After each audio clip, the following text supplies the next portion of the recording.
welcome to the first proper review session of season 17 for the Fragments of Silicon. Not our first broadcast. If you recall, we did a multiplayer session a few days ago.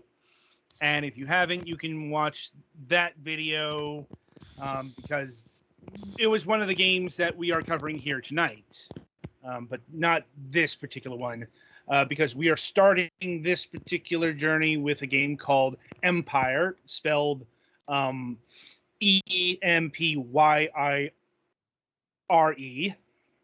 You know, because poor literacy is copyrightable. Yeah, I don't think this is going for the cool. Could be, but it's like because they can own the word empire with a Y. This is the thing that Lewis. I'm surprised that wasn't taken. I'm like, don't ask me. Anyway, but it's Empire Dukes of the Far Frontier. Set in a neo-Victorian Wild West, the Archduke welcomes you to the utopian city of Bliss, a city built by steam-powered automaton. The promise of a carefree life awaits, or does it? Claw your way through the dark secrets lying through the surface in this isometric alternate history RPG adventure. This is a misleading text blurb because not so much the utopian city of Bliss, but it's not really framing the state of the world when you're entering, because this is a post-apocalyptic type of game, but not in the usual sense. You know, it's not a post-nuke game or something of that affair. No, it's because the world has been probably closest real world analog is climate change, because I think I'm trying to remember if the climate got really warm and floods, but I know the actual apocalypse here are mutant plant monsters that are nigh unkillable. And it's like the only safe places are the desert where there's not a lot of water. I'm like, or, you know, the cold places where plant life freezes. So, yeah, everyone's heading to Bliss or Hope Town, where is your starting town, is because they're trying not to be ravaged by the mutants. So, yeah, maybe not a zombie apocalypse or a nuclear holocaust, but, you know, we still have the same kind of horror, don't we? Yeah. Yeah.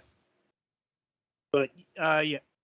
Anyway, so, yeah, you're tasked to get to this city in the sky, and clearly the people here are big fans of Battle Angel Alita. Like, it's a name I haven't heard in a long ass time. well, I mean, I would say like 3 or 4 years, whenever that movie came out. But you know, anyway, so getting beyond all the plot stuff, this game is, how do I put this? A combination turn-based strategy game, but not. That is to say, if you played a turn-based strategy game, all of the prompts, all of the UI interfaces, all of that stuff is going to look very familiar, but it's all real time. Yeah. So they turned this into this is technically a real-time strategy game with pause. And if you don't think that makes a difference, you haven't played many strategy games. Because, like, even with the pause, things meet out in real time. Like, all of your actions. I think the closest analog I can think of is, if you remember the active time battle from the 16-bit Final Fantasy games at all, it's like that. You know, you still input actions, like it's turn-based, but everything's moving in real time. Like, and the results are as much of a train wreck as you might think it is. Because even if those things went down smoother than they do, and they don't, this game seems to be, I don't know, buggy or what? Because like the chances of, you know, a character listening to what you're ordering them to do seems to be more of a suggestion than an order. And also, this leads to subtle but very annoying, downright obnoxious tweaks, like reloading comes to mind immediately. Because, okay, how it works in a turn-based strategy game is reloading your weapon is going to take a certain amount of action points. Here, it literally takes a certain amount of time to reload your weapons. But the problem is melee weapons don't have that sort of issue. So by the time a character might reload their gun once, an enemy unit might have unleashed about 5 fucking punches or slashes or whatever, and drain about 3/4 of the health here. And I guess you can't move while reloading? No, you can't. That's a problem. Yeah. Like, this is one of those ideas, like, I get what you were going for on paper.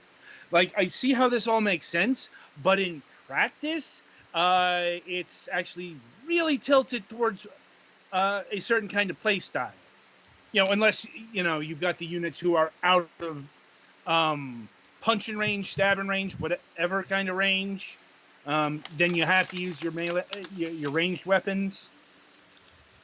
Like, granted, the battles I were fighting were fairly easy, but I could, like I said, this game just had nothing going for it.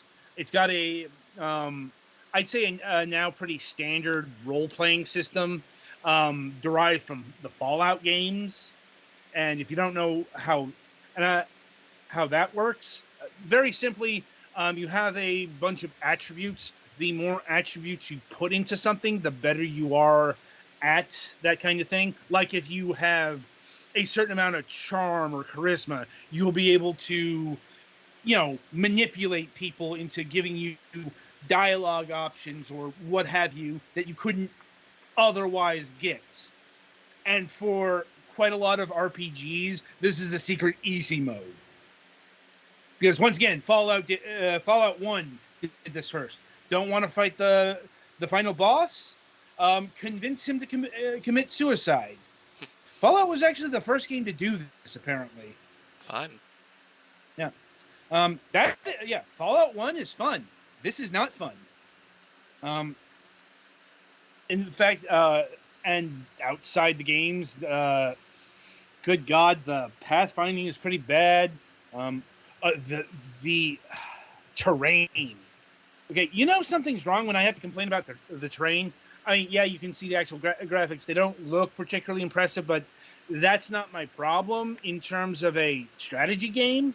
It's like trying to find where to go, because a lot of it's covered, and a lot of the pathways aren't laid out pretty good. It's one of those things that doesn't seem real bad until you've spent about 10 minutes looking for the way to go.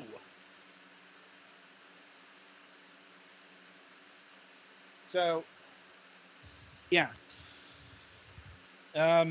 Music was, at least the stuff I heard, pretty unremarkable.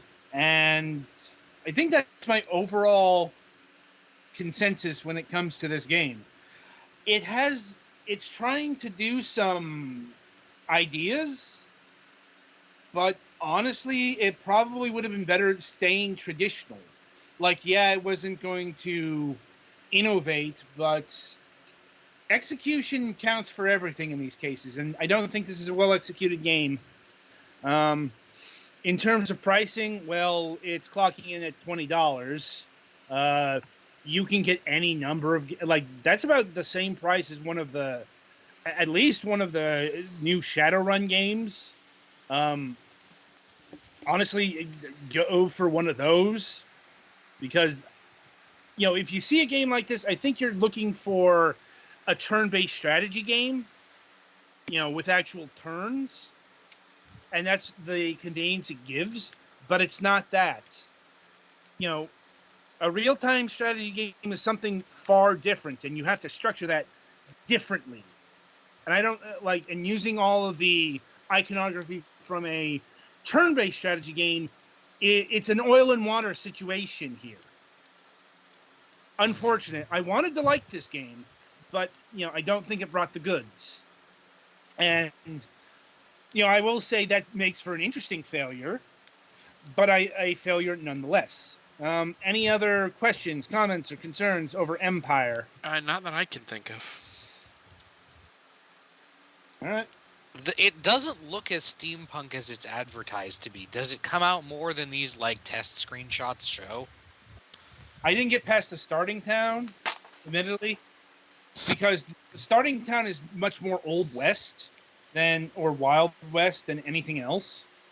But I assume that, I unfortunately can't answer that because, here's a policy of ours. We're not play it to the end kind of reviewers. And I know there are people who have problems with that kind of approach, but it's like, if I'm not enjoying a game, especially something that's in the strategy genre, which once things get to elaborate levels, can take a lot of fucking time. I'm not going to commit that to something I'm not enjoying. Okay? And like I said, I had played to the point where I felt I had played enough. So, with that in mind, yeah, I can't recommend EMPYRE, Dukes of the Far Frontier in any capacity. So, yeah, that'll about do it for this game. Be sure to tune in after the break, as Petty Fan will be reviewing Spellforce 3 Reforced.